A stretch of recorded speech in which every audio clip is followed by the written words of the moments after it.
Today I will tell you a secret to become a drawing god. Yes, you can become a drawing god by using the secret method. So let's start. So the secret to become a drawing god is very simple. The secret is to draw darker. Yes, drawing darker is the secret to become a drawing god. And this I learned while I was drawing my self portrait in the darkest form ever. This was my first ever self portrait which I did in hyper realistic form, right? This is the bestest sketch that I ever made.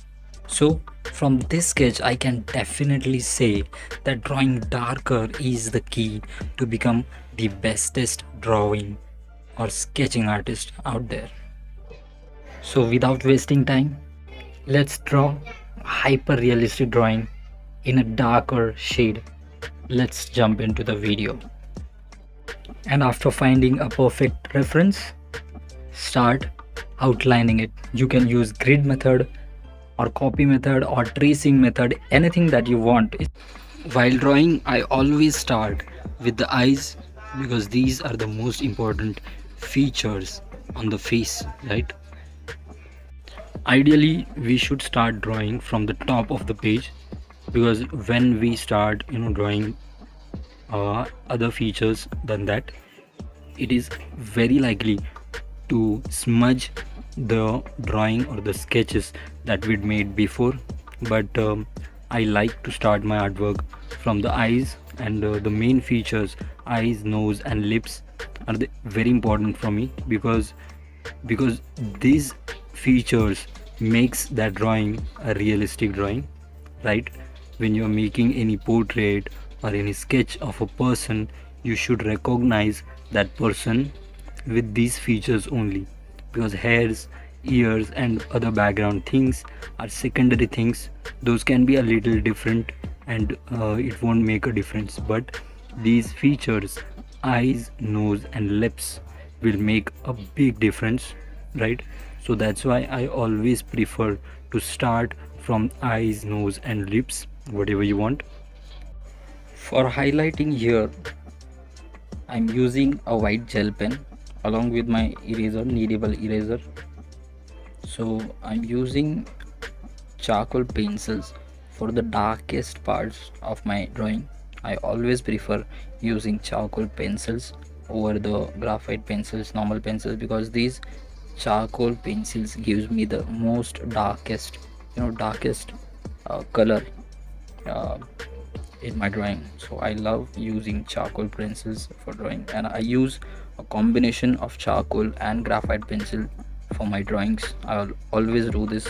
I did this in my self-portrait also, and it is looking amazing. So yeah, you can use erasers, kneadable erasers, or electrical erasers, or these kind of white gel pens for your highlights.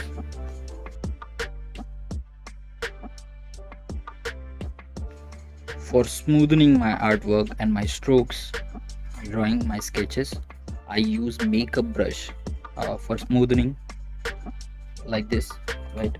I love using these kind of makeup brushes. You can use cotton buds, or you can use tissue papers or paper stumps, but those things are a little different for me. I use makeup brush because it's way too easier and way too smoother to work with. So now our eyes are done sketching, right? These are looking good. So now we will move ahead to shade the nose. Nose is a little trickier part because nose has a lot of shadings in it, a lot of texture in it, and a lot of things are there. So I prefer doing it very slowly and very observing it properly. A little shading error can change the whole nose.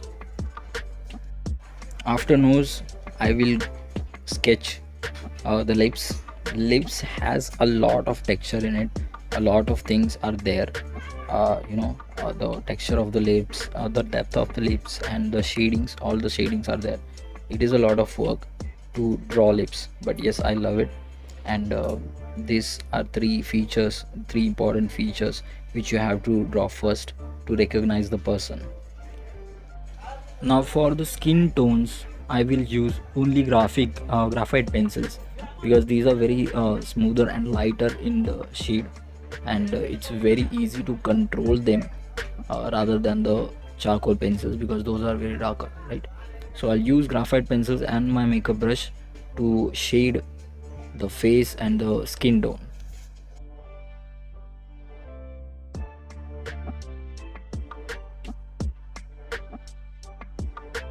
And now the best part, drawing darker.